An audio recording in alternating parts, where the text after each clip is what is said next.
Unit 11, Topic-Based Writing, April 21st. Basic Sample. I remember one time when I was tricked.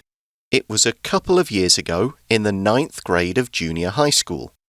My friends invited me to a restaurant for a party. I was really excited. However, when I arrived at the restaurant that evening, there was no one there. The restaurant was closed. I checked my phone and I'd gotten the time and address right. I kept sending messages to my friends, but no one answered. I was getting really angry. Then, just as I decided to give up and go home, my friends all ran out of a nearby convenience store, laughing loudly. It was all a trick. April Fools, they shouted, and I realized it was indeed April 1st.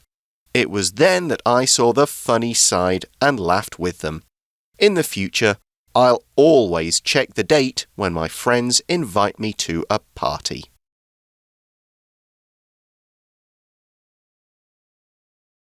Advanced Sample. One thing about growing up is that you discover that not everything is what it seems.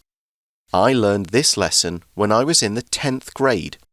Since I'd just started senior high school, I was in a class with lots of new students.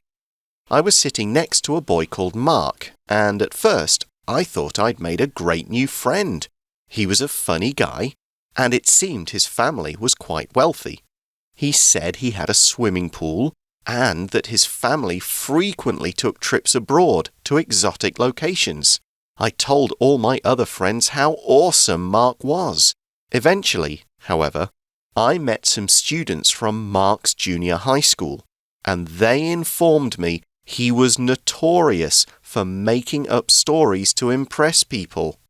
I was not only disappointed, but also embarrassed.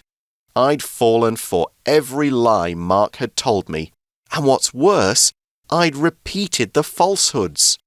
I told Mark to leave me alone, and we didn't speak for several weeks. In the end, I forgave him, as I realized that it was as much my fault for being deceived as his fault for deceiving me. However, our friendship never recovered. I learned an important lesson about taking things people say at face value. I hope Mark learned something from the experience as well, and that he never tries to lie or exaggerate things in order to win people over in the future.